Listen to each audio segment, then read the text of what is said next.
వామ్మో ఏంటి ఎంతుంది? 150 మిలియన్ సంవత్సరాల క్రితం అయితే ఈ బొర్రా కేవ్స్ ఫామ్ అయ్యాయి. బా లోపల సపరేట్ ప్రపంచమే ఉంది. ఆ హోల్లో నుంచి నేరుగా సన్లైట్ ఈ ఒక్క చోట పడుతుంది. ఇది చూడండి, ఇది వచ్చేసి గ్రైనైట్ అంట. కొన్ని మిలియన్ సంవత్సరాల క్రితం బైకర్స్ అంతా పాపం వచ్చేసారు బాగానే. చూడండి బైక్లు వస్తున్నాయి. Welcome to adventurous trip. మళ్ళీ మనకు నడక మొదలు. మ్యాటర్ చెప్తాను చూడండి. ఇప్పుడు ప్రజెంట్ మనం వచ్చేసి కటికా వాటర్ ఫాల్ దగ్గర ఉన్నాం కదా. కటికా వాటర్ ఫాల్ నుంచి బొర్రా కేవ్స్ అనేది పక్కనే ఉంటుంది. కొంచెం ముందుకు వెళ్తే జీపులు ఉండే అవకాశం ఉందంట. చూస్తాను. సో జీపులు ఉంటే జీపులో వెళ్ళిపోదాం, లేకపోతే కనుక ఇంకా ఎవరెవరో మనకి లిఫ్ట్ ఇస్తే అడుక్కొని వెళ్ళాలి. సో లేదు అంటే మీరు ఇక్కడ నుంచి మీకు ఓన్ వెహికల్ అనేది వెళ్ళదు, ఎందుకంటే ఇక్కడ రోడ్ అనేది లేదు కాబట్టి. మీరు ఎలా రావాలి బొర్రా కేవ్స్ కంటే, ఎందుకంటే రోడ్డు చాలా దరిద్రంగా ఉంటుందంట, అసలు బాగోదంట. ఇప్పుడు మనం వచ్చాం కదా ఈ రూట్లో, వెనక్కి వెళ్ళిపోయేసి సుంకరమిట్ట, ఇక్కడ నుంచి ఆల్మోస్ట్ 9 కిలోమీటర్లు వస్తుంది. సుంకరమిట్టకి వెళ్ళిపోయి సుంకరమిట్ట నుంచి మెయిన్ రోడ్డుకి వచ్చేస్తే కనుక మీకు అక్కడ బొర్రా కేవ్స్ దగ్గరికి వెళ్ళిపోవచ్చు. లేదు అంటే కనుక ఇది షార్ట్ కట్. ఈ షార్ట్ కట్లో ఇప్పుడు మనం అడ్డం పడి నడవాలి. ఎంత దూరంలో జీప్లు అనేది రీచ్ అవుతాం ఏమనేది చూద్దాం. సో అది ఆహా, గుడ్డిలో మెల్లలాగా ఏంటంటే మనకి కొంచెం ఈ డౌన్ ఉండటం వల్ల బతికిపోయామేమో అనిపిస్తుంది నాకు. ఇదిగోండి ట్రైన్ వెళ్తుంది చూడండి, గూడ్స్ ట్రైన్. ఇక్కడ నేను ఒకటి అబ్జర్వ్ చేసా, గూడ్స్ ట్రైన్లు చాలా పెద్దవే. ఇదిగోండి బాస్, అది ఉంది కదా, అదంతా మనం ట్రెక్ చేసి వచ్చాము. ఇప్పుడు ఈ రైల్వే ట్రాక్ దాటి కిందకి వెళ్తే జీపులు ఈ రైల్వే ట్రాక్ కింద ఉన్నాయంట. ట్రాక్ అనేది ఉండటం వల్ల జీపులు అటు సైడ్ నుంచి ఇటు సైడ్ రాలేక సో ట్రాక్ కింద అనేది ఆపేశారు. కొత్త టన్నల్ అయితే రెడీ అవుతుంది చూడండి అక్కడ, అది ట్రాక్కి. ఇక్కడ ఒక టన్నెల్, బ్యాక్ సైడ్ ఒక టన్నెల్. ఈ ట్రాక్ వచ్చేసి టన్నెల్ నెంబర్ 44 దగ్గర అయితే ఉన్నాం ఇప్పుడు మనం. ఇదిగోండి ట్రాక్ అయితే దాటాను. కింద అయితే నాకు కొన్ని వెహికల్స్ కనిపించాయి. హ్యాపీ దిగెళ్ళాలి ఇప్పుడు. ఇది దారి. జారి పడితే మాత్రం మూతిపళ్ళు ఒక్కటి ఉండవు, మొత్తం రాలిపోతాయి. అబ్బా అక్కడ ఉన్నాయి భయ్యా జీబులు. ఇది షేరింగ్లో తీసుకుంటారా లేకపోతే సింగిల్ పర్సన్ కూడా అట్లా తీసుకుంటారా? సో ఒకసారి డీటెయిల్స్ కనుక్కొని చెప్తాను మీకు. బైకర్స్ అంతా పాపం వచ్చేసారు బాగానే. చూడండి బైక్లు వస్తున్నాయి. నాకైతే స్కార్పియో వెహికల్ ఒకటి దొరికింది ఇక్కడ ఉన్నతుంది. నాకు 200 ఇవ్వండి సార్, అది మినిమం ఛార్జ్. నేను బొర్రా కేవ్స్ దగ్గర డ్రాప్ చేస్తాను, అంటే ఐ మీన్ లైక్ ఆ టవర్ దగ్గర డ్రాప్ చేస్తాము. అక్కడ నుంచి మీరు 1 కిలోమీటర్ వెళ్ళాల్సి ఉంటుంది అని అన్నాడు. సో 1 కిలోమీటర్ నాకేం పెద్ద లెక్క కదా, వెళ్ళిపోతాను అని చెప్పాను. ఇది 6 కిలోమీటర్లు ఉంటుందంట distance Borra caves to Katika water fall. అడవిలో అడ్వెంచర్ అంతే. నాకు రియల్గా భయం వేసింది ఎక్కడంటే మలేషియా లంకావే ఐలాండ్లో దాని దగ్గరికి వెళ్ళాం కదా మనము వాటర్ ఫాల్ దగ్గరికి, అప్పుడు బాగా భయం వేసింది. ఇక ఈ వెహికల్ మన కోసం అయితే ఉంది. హాయ్, ఇది వెళ్తున్నాము. రోడ్డు మాత్రము టూ వర్స్ట్ వెళ్తున్నాము. 1 కిలోమీటర్ మాత్రం దరిద్రంగా ఉంటుందంట రోడ్డు, మిగతా కొంచెం బాగానే ఉంటుందంట. ఇప్పుడు కొంచెం రోడ్డు అయితే నార్మల్ రోడ్డు వచ్చింది, పర్లేదు, సూపర్ ఉంది. వ్యాలీ అయితే అదే ఉంది. ఇదిగోండి గాయ్స్, మనమైతే బొర్రా కేవ్స్ దగ్గరికి వచ్చాం. పార్కింగ్ ఇదంతా. మీరు కనుక ట్రైన్లో వస్తే డైరెక్ట్గా బొర్రా కేవ్స్ దగ్గర దిగేయచ్చు. అట్లా లేకుండా అరకు వ్యాలీ నుంచి వస్తే ఎక్కడ దిగాలనేది పబ్లిక్ ట్రాన్స్పోర్ట్లో నేను లాస్ట్ చెప్తాను, ఎందుకంటే చాలా టైం అయిపోయింది ఇప్పుడే.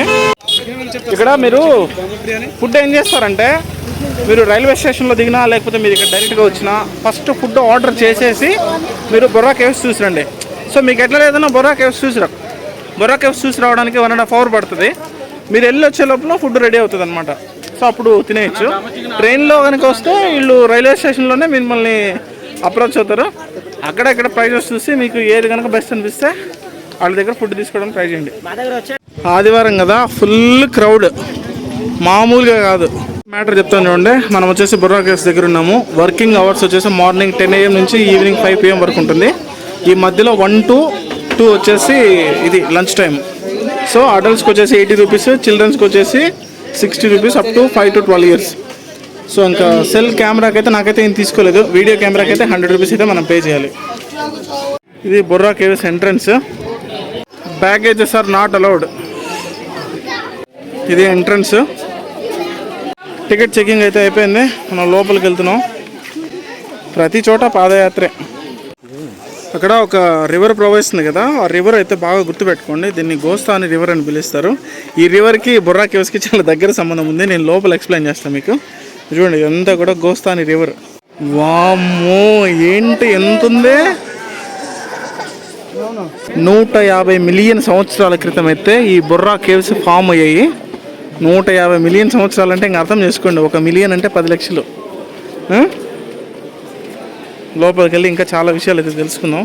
బొర్రా అంటే ఒడియా భాషలో రంధ్రము అని, తెలుగులో కూడా ఆల్మోస్ట్ అదే మీనింగ్ వస్తుంది. ఇక్కడ చాలా సినిమాలు అయితే షూటింగ్ జరిగాయి. చిరంజీవి గారిది జగదేక వీరుడు అతిలోక సుందరి ఇదే బొర్రా కేవ్స్లో అయితే షూటింగ్ జరిగింది. అండ్ జంబలకిడి బొమ్మ సినిమా ఉంది కదా, అది కూడా ఇక్కడే షూటింగ్ జరిగింది. చాలా బాగుంది చూడండి. వావ్ అమేజింగ్, చాలా బాగుంది.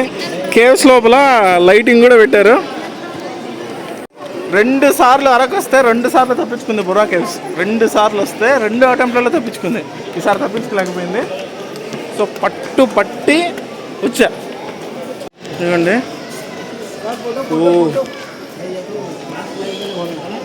భయంకరంగా ఉంది అబ్బా గుహలు. ఇక్కడ దేవతా స్వరూపాలు కూడా ఉన్నాయంట. శివ పార్వతి అని. ఇక్కడ ఉన్నటువంటి లోకల్ ట్రైబ్ పీపుల్ వాళ్ళైతే ఆరాధించేవాళ్ళు. సో ఈ గుహల్లో ఉన్నటువంటి సహజ సిద్ధంగా ఏర్పడిన శిలారూపాలన్నింటినీ కూడా అబ్బో భయంకరంగా ఉంది అసలు. చాలా బాగుంది. ఈ ఆకృతిలో చూసారు కదా, ఇది వచ్చేసి సైన్స్లో స్టాలగ్మైట్స్ అని పిలుస్తారు. వాటర్లో హ్యూమిక్ యాసిడ్ ఉంటుంది. ఆ హ్యూమిక్ యాసిడ్ అనేది సో సున్నపు రాయిలోని కాల్షియం బైకార్బోనేట్ ఉంటుంది కదా, దాంతో కలిస్తే కనుక దానికి రాయిని కరిగించగలిగినటువంటి కెమికల్ అనేది ఫామ్ అవుతుంది. ఈ గుహల గుండా ప్రవహించి మొత్తం ఇదంతా కూడా రాయి అనేది కరిగిపోయింది. అక్కడ మీరు చూస్తున్నారు కదా కొన్ని ఓడల్లాగా ఫామ్ అయ్యాయి. వాటిని స్టాలగ్మైట్ అని పిలుస్తారు. సో అవి కూడా అలా ఏర్పడినవే. ఇక్కడ చూడండి, ఆ హోల్లో నుంచి నేరుగా సన్లైట్ ఈ ఒక్క చోట పడుతుంది. వావ్ భలే ఉంది. అవి స్టాలగ్మైట్స్ అంటే అక్కడ కనపడుతున్నాయి చూడండి. అది కిందకి వెళ్దాం. మ్యాటర్ మొత్తం అక్కడే ఉంది చూడాల్సిందే. సో నేను ఇలాంటి కేవ్స్ నేను మీకు ఆల్రెడీ కూడా చూపించాను. ఎక్కడ చెప్పండి, బెలూమ్ కేవ్స్. అది ఎవ్వరూ చూడలేదు. అది ఎంత మంచి వీడియో తెలుసా అసలు. కుదిరితే దాని వీడియో కూడా నేను కింద డిస్క్రిప్షన్లో వేయడానికి ట్రై చేస్తాను. బెలూమ్ కేవ్స్ కూడా ఎక్స్పీరియన్స్ చేయండి. చాలా బాగుంటుంది. చాలా ప్లేసెస్ బెలూమ్ కేవ్స్లో లోపలికి వెళ్ళి చూపించాను నేను. ఇక్కడ మనం డౌన్కి వెళ్తే కొన్ని న్యాచురల్గా ఫామ్ అయినటువంటి శిలలు, అవి దేవతా స్వరూపాలుగా ఉన్నాయంట. లైక్ శివపార్వతి. సో ఆ ఫార్మేషన్లు ఉన్నాయంట. మనం వెళ్ళి చూద్దాం ఇప్పుడు.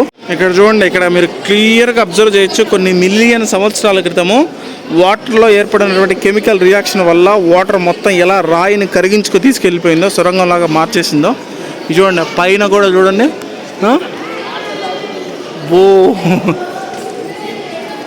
ఇది చూడండి, ఇది వచ్చేసి గ్రైనైట్ అంట.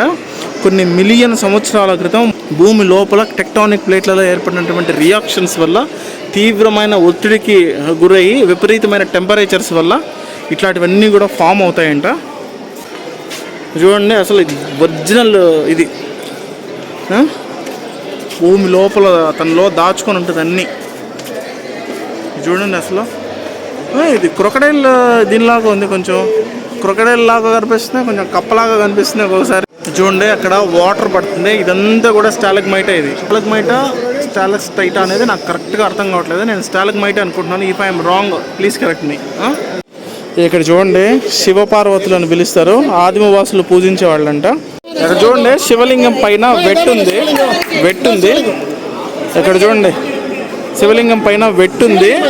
కరెక్ట్గా వాటరు ఆ పైన నుంచి శివలింగం పైనే పడుతున్నాయి. చూడండి అసలు మిరాకిల్. అది ఎక్కడి నుంచి పడుతుంది అని అబ్జర్వ్ చేశాను నేను. కరెక్ట్గా పైన టాప్ పై నుంచి దానిపైన పడుతున్నాయి, శివలింగం పైన పడుతున్నాయి. గ్రేట్. చూడండి ఇది కూడా స్టాలగ్మైటే. ఇదైతే కొంచెం బాగా వెట్గా ఉంది, వాటర్ పడుతున్నాయి. వాటర్కి ఎక్కువ కెమికల్ రియాక్షన్ ఉంటుంది. సో దీనికి రాళ్ళని సైతం కరిగించగలిగిన కెపాసిటీ ఉంటుంది. కార్బోనిక్ యాసిడ్ అనేది ఉంటుందన్నమాట దాంట్లో.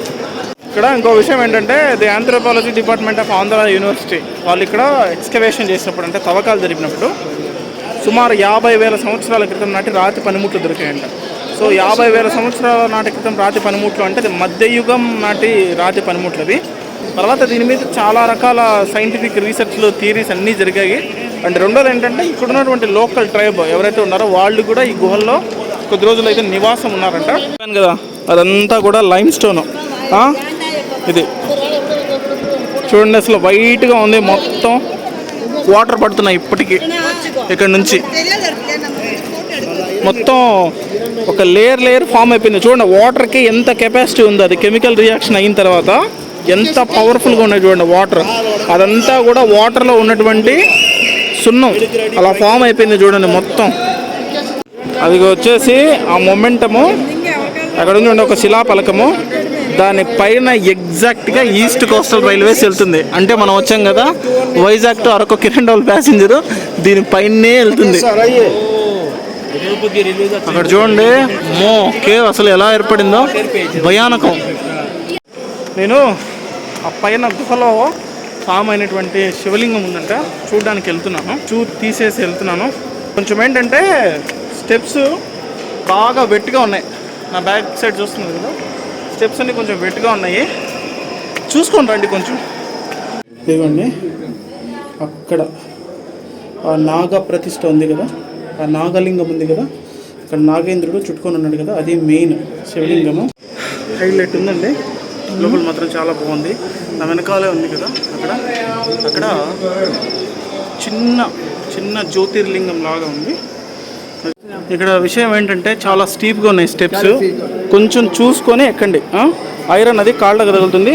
దిగేటప్పుడు కూడా జాగ్రత్త, ఎందుకంటే స్టెప్స్ మొత్తం వెట్టుంది. ఆ పై నుంచి దిగేసాం కదా, సో ఇలా వెళ్దాం. ఇప్పుడు కొంచెం చల్లగా ఉంది మునుపటితో పోలిస్తే. ఎలా ఉంది తెలుసా, ఇప్పుడు హిమాలయ పర్వతాల్లోని గుహలు ఉంటాయి కదా అలా ఉంది, చల్లగా ఉంది బాస్. సెంట్రల్ ఏసీ చూడండి. ఇక్కడ కొంచెం వంగి వెళ్ళాలి, లేకపోతే కనుక మాత్రం పగిలిపోద్ది. అమ్మ బాబోయ్, ఇలాంటి కేవే నేను ఎక్కడ చూసాను తెలుసా, మలేషియాలో లంకావి ఐలాండ్లో చూసా బ్యాట్ కేవ్. బా లోపల సపరేట్ ప్రపంచమే ఉంది.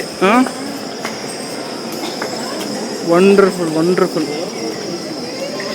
ఇక్కడ మొత్తం బ్యాట్స్ ఎక్కువ ఉన్నాయి, గబ్బిలాలు అక్కడ అరుస్తున్నాయి కదా, మొత్తం అవే. గబ్బిలాలతో ఒక డేంజర్ ఉంది. పొరపాటున మీరు అవన్నీ గుహలో కానీ ఎక్కడైనా కానీ ఫ్లాష్ కొట్టారో ఆ లైటింగ్కి అవి డిస్టర్బ్ అవుతాయి. మొత్తం ఒకటి లేసి ఫ్లై అయ్యిందంటే కొన్ని వందలు తర్వాత వేలు వస్తాయి అటాకే. అందుకే నాకు అక్కడ బాగా చెప్పారు, క్లియర్గా ఇన్స్ట్రక్షన్ ఇచ్చారు. మలేషియా దీవుల్లో బ్యాట్ కేవ్లోకి వెళ్ళినప్పుడు పొరపాటున ఫ్లాష్ లైట్ ఆన్ చేయొద్దని చెప్పారు, అలాగే ఫోటో కూడా తీయొద్దని చెప్పారు. అది తిరింది భయ్య. గుహ మాత్రం సూపర్గా ఉంది.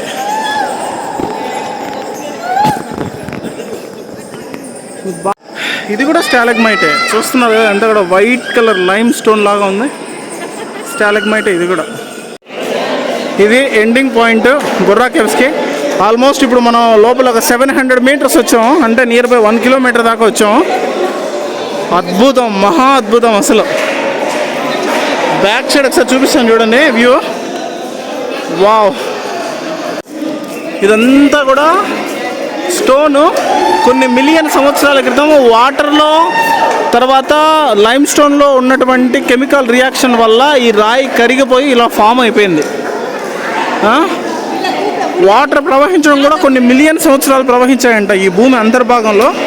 తర్వాత వాటర్ మొత్తం డ్రై అయిపోగా ఈ కేవ్స్ అయితే బయటపడ్డాయి. వింత ఆకృతులు ఉన్నాయి, మొత్తం గుహంతా వింత ఆకృతులు ఉన్నాయి. ఎక్కడ చూసినా వింత ఆకృతులే ఉన్నాయి. చూడండి, ఇది లైమ్ స్టోన్ అయిపోయింది, మొత్తం మెత్తగా ఉంది రాయి. ఇలా నొక్కితే మొత్తం అసలు స్టోన్. ఇది నాకు తెలిసి ఈ వాటర్లో ఎక్కువసేపు చేయి పెట్టడం కూడా కరెక్ట్ కాదు, ఎందుకంటే దీస్ ఆర్ ఆల్ కెమికల్. నన్ను అడిగితే ఎందుకు అరుస్తారు అవి? నన్ను అడిగితే ఈ గుహలో ఆదిమానవులు ఏం కరమ్మా, ఏలియన్స్ కూడా తలదాచుకొని ఉండొచ్చు, చెప్పలేము కదా. సైన్స్లో ఇంకొక థియరీ ఉంది, భూమి అనేది మనకు సంబంధించింది కదా, ఆల్రెడీ ఇక్కడ జీవం వేరే ఉండేది, అది కూడా ఉండొచ్చు. అమ్మ అసలు ఇది చూడండి, ఇదంతా కూడా మొత్తం ఒకే స్టోన్.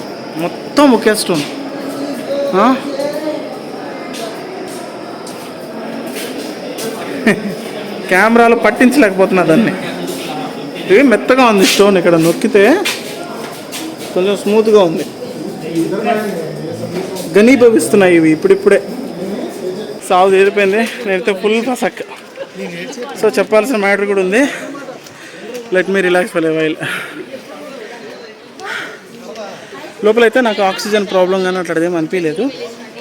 2-3 చోట్ల మాత్రం ఒక చిన్న ఇదైతే వచ్చింది, హ్యూమిడిటీ లాగా. మెయిన్ శివాలయం దగ్గర అక్కడ. తర్వాత మిగతా అంతా బాగానే ఉంది. సెంట్రల్ ఏసీ లాగా ఉంది గుహ. ఇంకా వింటర్ కదా, ఇంకా కొంచెం చల్లగానే ఉంటుంది లేండి, లోపల ప్రాబ్లం అయితే లేదు. మెయిన్ మ్యాటర్ చెప్తాను చూడండి. ఎవరైనా సరే అరకు వస్తే ఈ Borra caves, Katika waterfalls 2 ఒకేసారి పెట్టుకోవడానికి ట్రై చేయండి. సో మీకు ఓన్ వెహికల్ అనేది ఉంటే ఓకే, అది బొర్రా కేవ్స్ దగ్గరికే అలో చేస్తారు. బొర్రా కేవ్స్ నుంచి మీరు కటికా వాటర్ ఫాల్స్కి వెళ్ళాలంటే కనుక ఇక్కడ కొన్ని ప్రైవేట్ జీపులు ఉన్నాయి, వాళ్ళ ద్వారా మాత్రమే ఆ కటికా వాటర్ ఫాల్కి వెళ్ళాలి. మన వెహికల్తో వెళ్తే ఓన్లీ బైక్లు మాత్రం వెళ్ళొచ్చు, వాళ్ళు కార్లు అయ్యి పంపరంట. అదొక ఇన్ఫర్మేషన్, మేబీ అయ్యిండొచ్చు ఇఫ్ ఐఎమ్ రాంగ్. నేను ఇది తెలుసుకున్నది. రెండోది ఏంటంటే, ఒకవేళ కనుక మీరు గ్రూప్ ఆఫ్ పీపుల్ ఉంటే కనుక ఆటో కానీ లేకపోతే కనుక ఏదన్నా చిన్న వెహికల్ ఒకటి హైర్ చేసుకుని వచ్చేసేయండి. షేరింగ్లో సరిపోద్ది. 1600-1700 అట్లా తీసుకుంటారంట. సో గ్రూప్ ఆఫ్ పీపుల్ ఉంటే ఒక 5-6 మందికి ఒక వెహికల్ అయితే సరిపోద్ది. ఈ 2 చూసుకొని వెళ్ళిపోవచ్చు. ఇది లేదు మేము సోలోగా ట్రావెల్ చేస్తాం అనుకుంటే నేను వచ్చినట్లు మాత్రం రావద్దు. మెయిన్ బాగా మీకు చెప్తాను చూడండి. అరకు నుంచి మీరు వైజాగ్ వెళ్ళే రూట్లో మలియగూడ అని ఉంటుంది, అక్కడ దిగేసేయండి. అక్కడ దిగేస్తే టువర్డ్స్ బొర్రా కేవ్స్ సైడ్ మీకు ఆటోలు అవి దొరుకుతాయి. సో వాళ్ళు 50 రూపీస్ అట్లా ఛార్జ్ చేస్తారు, ఇక్కడ దించేస్తారంట. సో నేను ఏంటంటే రివర్స్లో వచ్చా, కటికా వాటర్ ఫాల్స్కి వచ్చి కటికా వాటర్ ఫాల్ నుంచి బొర్రా కేవ్స్కి వచ్చా. ఇప్పుడు ఇక్కడ నుంచి నేను అరకు వెళ్తున్నా. సో నేను రివర్స్ మోడ్లో వచ్చాను, ఎందుకంటే నాకు అనుకూల ఇచ్చిన టైం అదే. నేను సుంకరమెట్టి దగ్గర ట్రైబల్ మార్కెట్ చూసుకొని ఇటు రావాల్సి వచ్చింది, లేకపోతే నేను ఇలాగే వచ్చేవాడిని. అది మళ్ళీ చెప్తున్నాను చూడండి, మలియగూడ అరకు నుంచి 30 కిలోమీటర్స్ ఉంటుంది. ఆ మలియగూడ దగ్గర దిగేసిన తర్వాత అక్కడ నుంచి మళ్ళీ లోపలికి రావాలి ఆటోలో ఒక 6 కిలోమీటర్స్. సో ఈ బొర్రా కేవ్స్ అనేది ఫస్ట్ చూసుకోండి. మీరు బొర్రా కేవ్స్ దగ్గరికి వచ్చేటప్పటికే మీరు బయట ఫుడ్ ఆర్డర్ చేసేసి లోపలికి రండి. ఇక్కడ మీరు చూసి వెళ్ళిపోయే టైంకి మీకు ఫుడ్ రెడీ ఉంటుంది. అక్కడికి వెళ్ళి ఇన్స్టెంట్గా తింటాము అంటే క్రౌడ్ ఎక్కువ ఉండటం వల్ల కొన్నిసార్లు ఫుడ్ మనకు దొరకపోవచ్చు. అది. రెండోది ఏంటంటే, ఇంకా ఇక్కడ నుంచి మీరు కటికా వాటర్ ఫాల్స్కి వెళ్ళాలనుకుంటే ఇంకా చెప్పాను కదా, ప్రైవేట్ జీపులు ఉన్నాయి. పర్ హెడ్ 200-300 రూపీస్ ఛార్జ్ చేస్తారు. మామూలుగా సీజన్లో అయితే 300 రూపీస్ వరకు ఉంటుంది, సీజన్ కాకుండా అయితే కనుక 200 రూపీస్ ఇలా ఛార్జ్ చేస్తారు. వెళ్ళి తీసుకొస్తారు. కటికా వాటర్ ఫాల్స్ కూడా నేను మీకు ముందు వీడియోలో చూపించేసా. అది. సో ఇంకా మళ్ళీ మీరు వెళ్ళాలనుకుంటే ఇక్కడ నుంచి మళ్ళీ ఇంకా మీరు ఆ మలియగూడ వెళ్ళి ఆ మలియగూడ నుంచి ఆటో కానీ బస్ కానీ ఏదో ఒకటి పెట్టుకొని మళ్ళీ అరకు వ్యాలీ వెళ్ళాలి. సో ఇది ఇప్పుడు నేను అలాగే ట్రావెల్ చేయబోతున్నాను, ఎందుకంటే ఇప్పుడు నేను వెహికల్లో రాలేదు కాబట్టి. అది. సో ఇక్కడ నుంచి నేను మలియగూడ వెళ్ళి మలియగూడ నుంచి అరకు వ్యాలీ వెళ్ళాలి. అది బాస్. ఈ వీడియో మీకు నచ్చిందని అనుకుంటున్నాను. ఎవరితో అయితే మీరు అరకు ట్రిప్లు ప్లాన్ చేసుకుంటున్నారో వాళ్ళకైతే ఈ వీడియోని పంపించండి. అండ్ అరకు సిరీస్ ఎవరైనా కనుక మిస్ అయ్యింటే తప్పనిసరిగా చూడండి. అరకు మాత్రం చాలా బాగా ఎక్స్ప్లోర్ చేశాను ఈసారి. లాస్ట్ టైం అయితే కొన్ని ప్లేసులు చూపించాను, టైం సరిపోక కొన్ని వదిలేసి వెళ్ళిపోవాల్సి వచ్చింది. ఈసారి ఏవేవైతే వదిలిపెట్టేశానో, లాస్ట్ టైం ఏవేవైతే వదిలిపెట్టేసానో ఎక్స్ప్లోర్ చేయకుండా అవన్నీ మొత్తం ఈ ట్రిప్లో కొట్టేశాను. ప్లేలిస్ట్ అయితే కింద యాడ్ చేస్తున్నాను. పండగ చేసుకుంటే అరకుని అయితే ఈజీగా ఎక్స్ప్లోర్ చేయొచ్చు. ఓకే, మరొక మంచి వీడియోతో మిమ్మల్ని అందరినీ కలుస్తాను. అంతవరకు take care, love you all, bye. I am పసక్.